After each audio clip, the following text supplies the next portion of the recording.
Hello, welcome to the market recap video. I'm filling in for Charting Man Dan for Thursday, August 31st, 2023, this last day in August. Let's see what the market did today. All right, so overall we had some green spots in SMH and XLC, consumer cyclical. Technology, we had bright red in healthcare and in banks. Just overall, we had this mixed board, and I should shrink my face so you can see everything now that I've said hello. So we had a mixed bag basically on the heat map. We had a lot of red, we had some big green, some bigger names were green, and it kept us up for the most part. And I would say to summarize today is that we consolidated in time versus price. I wouldn't say that the bulls gave up big ground today. I would say they did a wonderful job actually playing defense. And I'm gonna look over here to the left. I have notes typed up and I can share those with you. I just want to make sure that I cover everything. Tomorrow we have non-farm payrolls tomorrow along with other data points. So let's look at economic data. Economic data for tomorrow, we have first thing non-farm payrolls, unemployment rate, and then at 10 a.m. we have ISM manufacturing PMI that we cannot forget about. So just again, another big data point tomorrow. And again, I'll slide this over here so we can look at charts together, and I won't read to you, but these are just pointers to make sure that I don't forget. So one of the litmus tests for tomorrow, if we're going to get real consolidation, the bears have to prove it with actual trend changes. We want to see 5-minute lower lows and lower highs and get those trend changes to the downside. A lot of these charts struggled with trend changes today. So bears don't really flex their muscles until they show something and prove it through those 5-minute lower lows and lower highs. All right, starting with the dollar. The dollar got a bounce going today. So the dollar has had some pain over the last few days. I made note of this potential 2 4-hour inverse head and shoulders on the pregame show this morning. It's still playing out. We have a 4-hour inside bar. Again, relative strength in the dollar. I thought the market fared pretty well today considering that dollar strength. We're looking for a daily higher low on the dollar. Let me confirm that, 103.01. Yeah, we broke it by a penny. I'm not going to consider that a bear break. So we'll call that a daily double bottom. Well, 10 cents. Either way, on the next bounce, we're looking for a dollar lower high. Looking at ES, we talked about it this morning again on the pregame show. It was all about that 454.475, which was the high from August 10th. Today, we could not clear that level. We hit 45.4125, so we came within $3 of that very clear resistance. It also matched up with our golden pocket retrace. So if we're looking at the last weekly high, 463.450, to the low that was made on August 14th, we have retraced about 65% of that move. And that's where we rejected. Right there, you can see it. We're still holding 4-hour EMAs. We're landing on the hourly 50 EMA. It's not ideal, but this is not major consolidation yet. Looking at NASDAQ, unable to get through that 15,610, I believe is the number. Right there, 15,610.25. Let's do that weekly retrace. We look at the high from the week of July 17th to the low for the week of August 14th. We've retraced a little more than 65%, a little more than the golden pocket today, and that's where we kind of fumbled. Plenty of room for weekly higher lows with the size of these retraces. Bulls are giving themselves room for the next consolidation for them to be able to put in higher lows. All right, RTY. RTY, we have the daily 50 MA overhead. Nice bounce on the daily, making enough room for the higher low. On the weekly, that's not an impressive bounce. We got clipped there at the 0.382. So bulls want to see a little bit more out of this, but I would say the daily 50 MA overhead could present a problem for Russell. And I'll be looking for Russell potential shorts tomorrow if the market is weak. Looking at the Dow.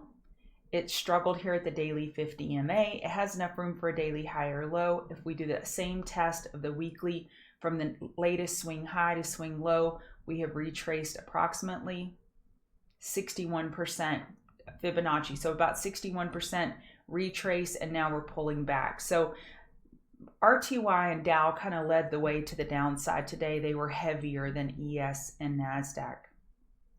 Looking at Bitcoin, let's see what my notes for Bitcoin. Actually, I went over the dollar. Okay. So on Bitcoin, we are looking for a daily higher low right now compared to 25,850. If this is a canary that there is a risk-off environment starting and money's coming off the table in Bitcoin, that does not bode well for the market. Or is this pullback mainly related to this grayscale and more additional news that came out today about future delays with ETFs? That remains to be seen. But now on the next bounce, bears are looking for daily lower highs. So Bitcoin bulls are not out of the woods yet, despite their beautiful day on Tuesday. All right, looking at gold. So we established the dollar has been pulling back. Gold held up pretty well today. I was surprised considering how strong the dollar was. That just showed some bull divergence for gold. And I showed y'all in pregame, this downtrend line here. I'll do it real quickly and rough. And I shared that I got long gold with a break of this trend line last week. So last Tuesday or Wednesday, I believe, I entered gold long. I made 2 exits. I posted those in chat. And it was because of this downtrend line break. We were looking for the monthly higher low. And now we have a daily uptrend. So as long as this trend line remains, we could get a pullback all the way to 1954 to the EMAs and it still be healthy. So gold bulls are holding up fine. Oil had a beautiful day. Oil makes me smile.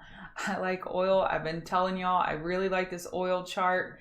Look at this weekly squeeze, weekly bull flag.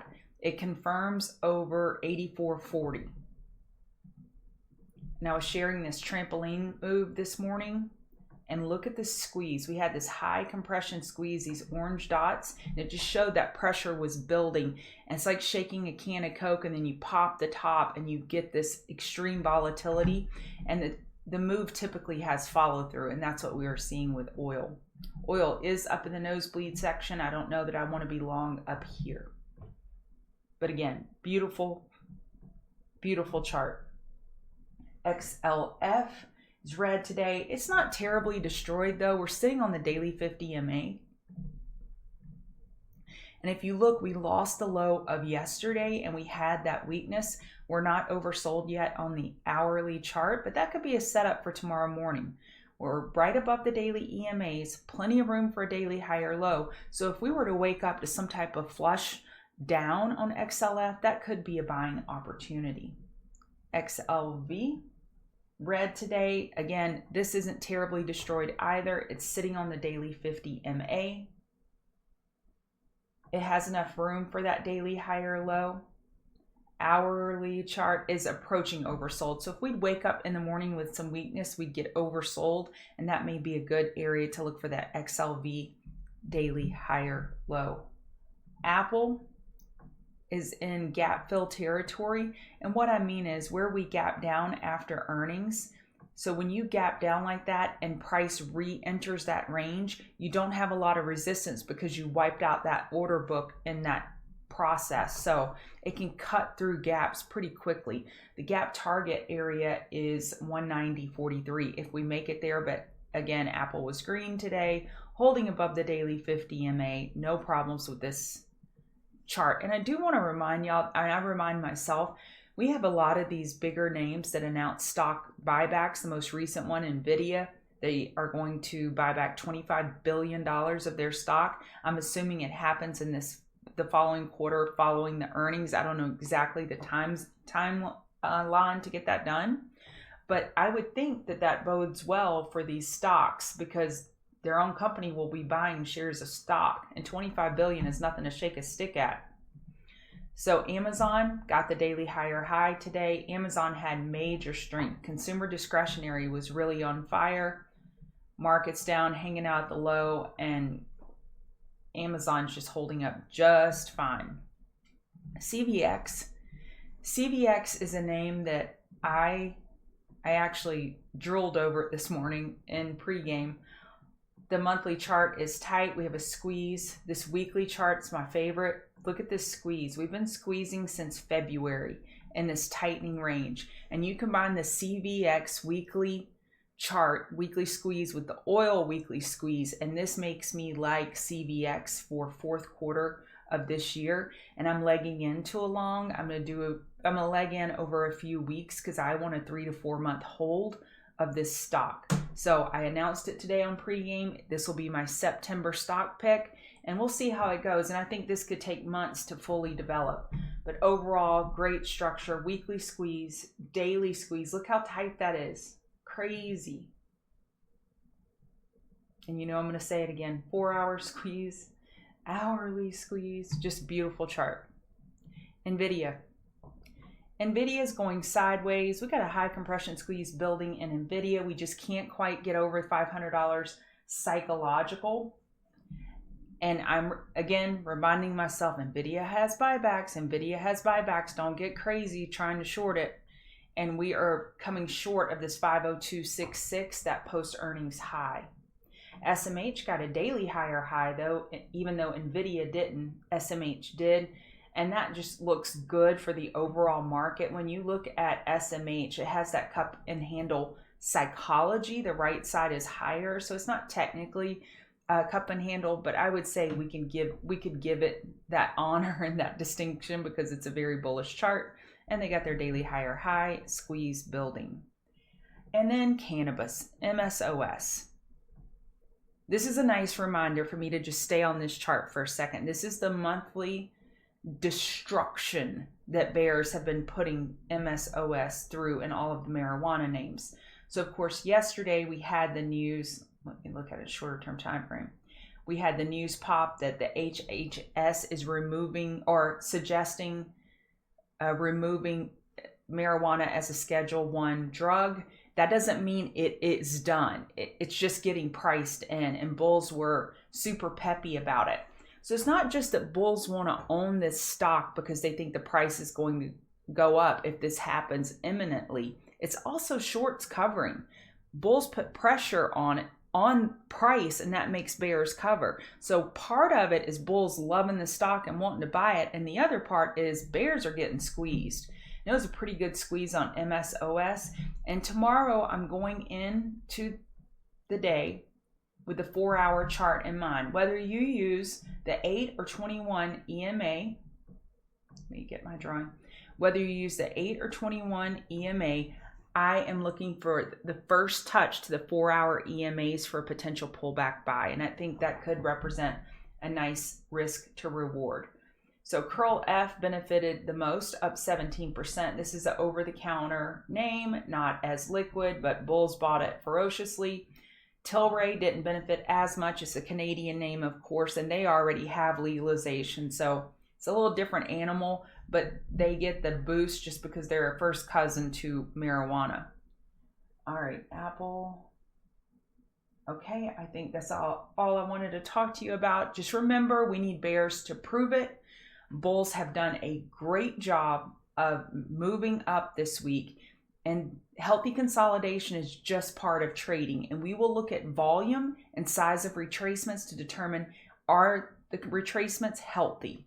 And that'll give us more clues as to whether we have more upside or more incoming consolidation.